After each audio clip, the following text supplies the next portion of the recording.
Assalamualaikum warahmatullahi wabarakatuh. Kepada yang terhormat Ibu Nini Sumarni, SEMM, selaku dosen pengampun mata kuliah Manajemen Strategi, izinkan kami mempresentasikan hasil diskusi kelompok kami yang berjudul Strategi Pengembangan Bisnis Usaha Klinik Kecantikan di Era Persaingan yang Semakin Kuat.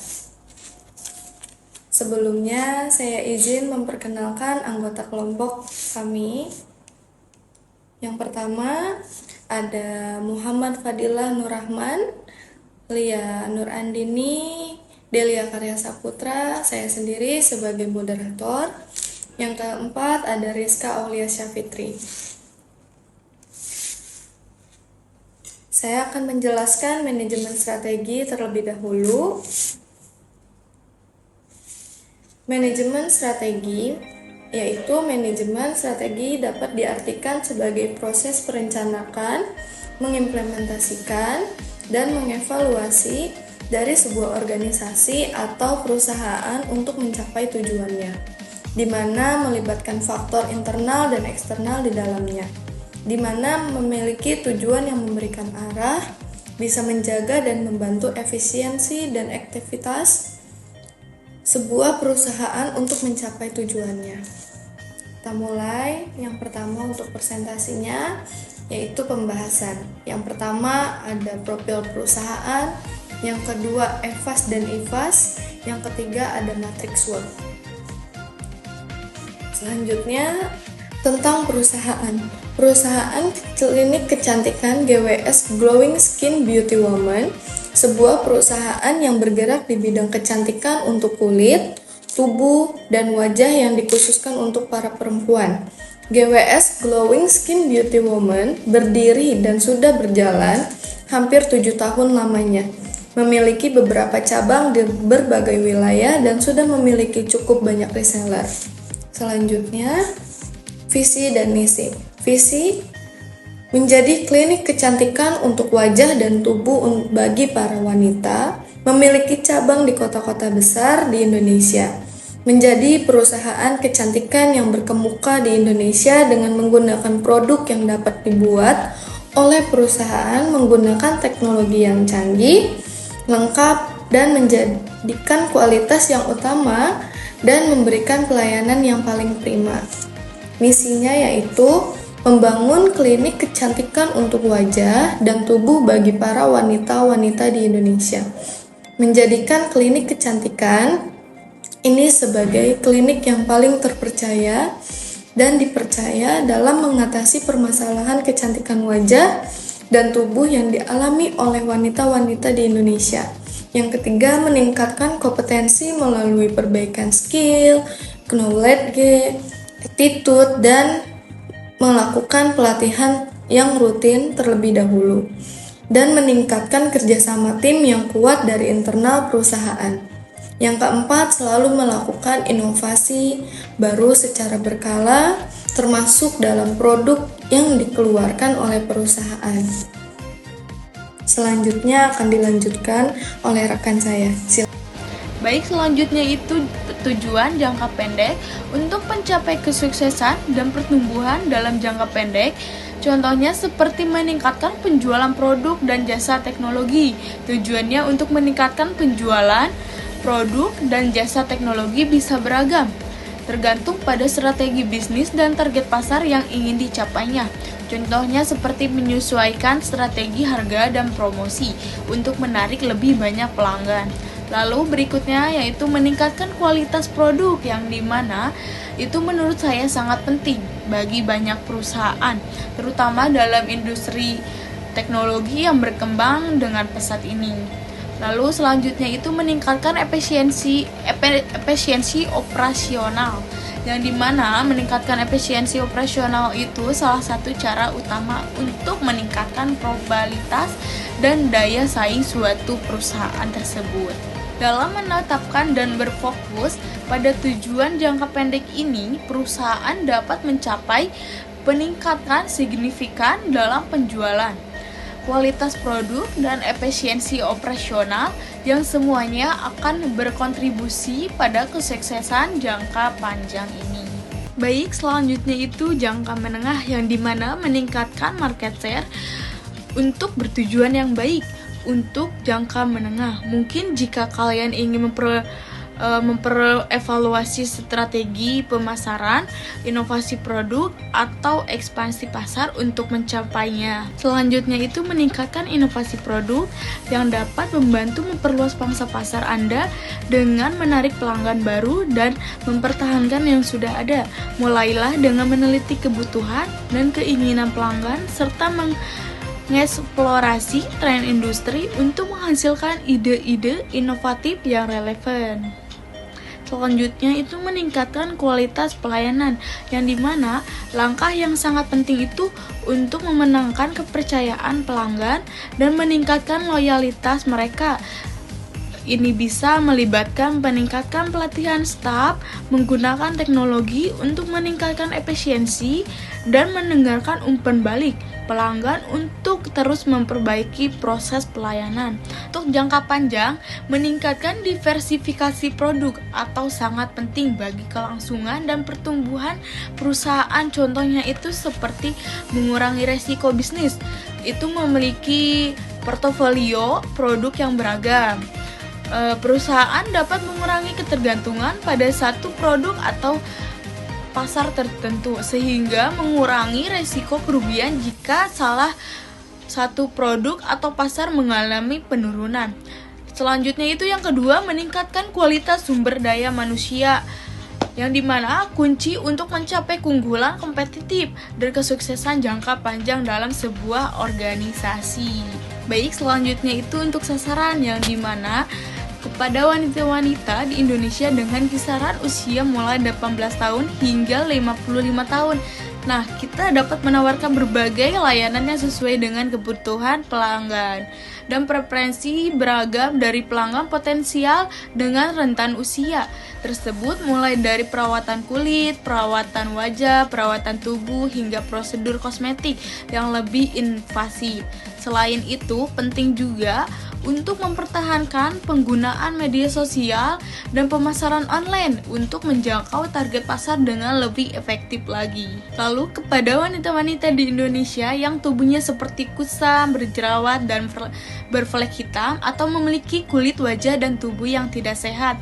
Nah, dimana untuk wanita-wanita di Indonesia yang mempunyai permasalahan seperti itu, yang tidak sehat baik pada wajah maupun tubuh, klinik kecantikan kita dapat menawarkan berbagai perawatan yang sesuai. Ini bisa mencakup perawatan wajah seperti facial, skincare, face, atau treatment laser untuk mengatasi masalah kulit. Pentingnya juga untuk memberikan konsultasi individual dan perawatan yang disesuaikan dengan kebutuhan dan kondisi kulitnya masing-masing pelanggan. Bagi wanita-wanita yang memiliki strata ekonomi menengah ke bawah ke atas, karena produk dan perawatan yang dikeluarkan perusahaan terbilang terjangkau. Nah, untuk itu perusahaan juga dapat mengambil beberapa langkah untuk memastikan bahwa produk dan perawatan yang ditawarkan tetap terjangkau bagi berbagai lapisan masyarakat. Contohnya seperti paket perawatan, buatlah paket perawatan yang menawarkan nilai tambah bagi pelanggan dengan harga yang lebih terjangkau daripada jika dibeli dengan secara terpisah atau persatuan. Nah, selanjutnya itu ada EVAS dan IVAS. Di dalam perhitungan bobot EVAS dan IVAS terdapat beberapa aspek, di antaranya aspek produk, harga, promosi, dan lokasi. Yang pertama mengenai strategi IVAS. Di dalam kekuatan mengenai itu dihasilkan bobot untuk produk 2,5, untuk harga di bobot 2, promosi di bobot 2, lokasi di bobot 3. Total dari kekuatan itu adalah 9,5. Lalu untuk peluang dihasilkan produk di bobot 2, harga di bobot 1,7, promosi di bobot 1, lokasi di bobot 1,3. Untuk total dari peluangnya itu adalah 6. Lalu selanjutnya itu ada total dari EVAS. yang dimana total produk itu 0,5, harga 0,3, promosi 1, lokasi 1,7. Untuk totalnya itu adalah di 3,6. Selanjutnya, strategi IFAS di dalam kekuatan mengenai hasil bobot kelemahan. Mengenai itu produk 1,1, harga 2, promosi 2, lokasi 1,7. Total dari kelemahan itu adalah 6,8. Lalu ancaman yang dimana hasil bobot dari ancaman itu produk 0,8, harga 1,2, promosi 1, lokasi 1. Total dari ancaman tersebut itu 7. Lalu selanjutnya itu ada total dari IFAS, yang dimana totalnya dari produk itu 0,3, harga 0,8, promosi 1, lokasi 0,7. Untuk total tersebut itu adalah 2,8. Hasil perhitungan bobot yang pertama, kita akan menentukan hasil dari IPAS dengan rumus kekuatan dikurangi kelemahan. Hasil kekuatan di angka 9,5 dikurangi hasil kelemahan 6,8 dan didapati hasil 2,7. Nah, itu untuk nilai dari IFAS. Lalu nilai EFAS-nya dengan rumus opportunity atau peluang dikurangi ancaman, di mana peluangnya itu di angka 6 dan ancamannya itu di angka 7 dan didapatinya hasilnya itu -1. Nah, baik, di sini saya akan menjelaskan mengenai titik koordinat, di mana di slide sebelumnya sudah dijelaskan mengenai hasil perhitungan bobot IFAS dan EFAS. Nah, dari situ disimpulkan dan dihasilkan bahwa nilai IFAS terdapat di 2,7, sedangkan nilai EFAS terdapat di -1. Nah, jika digambarkan ke dalam titik koordinat, hasil penilaian bobot analisis SWOT mendapatkan kesimpulan bahwa perusahaan berada di kuadran 2 atau kuadran diversifikasi strategi, di mana kondisi perusahaan ini bisa dibilang tidak mendesak tapi sangat penting, khususnya untuk kedepannya dan dalam jangka waktu yang panjang. Perusahaan terdapat di kuadran 2, artinya perusahaan ini masih terbilang di kondisi yang aman. Namun, kuadran 2 ini tidak seagresif dan seprogresif kuadran 1. Oleh karena itu, saat kita atau perusahaan kita berada di kuadran 2, masih ada hal-hal yang harus kita perhatikan. Saat kita di posisi kuadran 2, ada beberapa hal yang harus kita lakukan. Di antaranya, meningkatkan dan mempertahankan kekuatan yang kita punya. Lalu kita juga harus melihat peluang-peluang ke depannya seperti apa, dan kita harus meminimalisir ancaman yang ada di dalam perusahaan kita. Dan kita juga harus melihat pangsa pasar ke depannya ini seperti apa, supaya menjadikan perusahaan kita lebih produktif dan lebih aktif juga inovatif ke depannya. Matriks SWOT terdapat 5 poin kekuatan yang dimiliki oleh perusahaan, di mana yang pertama adalah memiliki sumber daya manusia yang baik. Seperti apa sih caranya? Yang pertama, dengan merekrut orang-orang yang memiliki skill atau pengalaman di bidang dan posisi yang dibutuhkan oleh perusahaan. Yang kedua, bagi mereka yang memiliki sertifikat keahlian menjadi poin plus bagi perusahaan. Dan yang terakhir adalah melakukan training dan pengarahan dalam tempo waktu tertentu. Kekuatan yang kedua ini mudah memasuki pangsa pasar dengan cara melakukan berbagai promosi penjualan serta online dan juga offline. Terus juga menjadi pilihan karena kelengkapan fasilitas dan pelayanan, lalu lokasinya strategis dan mudah diakses, memiliki lokasi yang ramai dan menjadi pusat kota menjadi poin utama yang membantu perusahaan. Yang terakhir adalah memiliki produk kecantikan yang baik. Ya, perusahaan juga memiliki 5 kelemahan. Yang pertama itu minimnya usaha dalam aspek pemasaran atau promosi. Yang kedua, kurangnya efektifnya jumlah karyawan. Yang ketiga, kurangnya kompetensi karyawan. Yang keempat, area parkir yang kurang luas. Yang kelima, tidak memiliki pembeda dengan klinik kecantikan lainnya. Yaitu ada strategi juga dalam mengatasi kelemahannya. Yang pertama, meningkatkan promosi seperti membuat brosur dan diskon untuk menanggapi segmen konsumen. Yang kedua, meningkatkan program training karyawan dan pengawasan terhadap karyawan. Yang ketiga, menambah jumlah karyawan. Yang keempat, melakukan peluasan lahan parkir.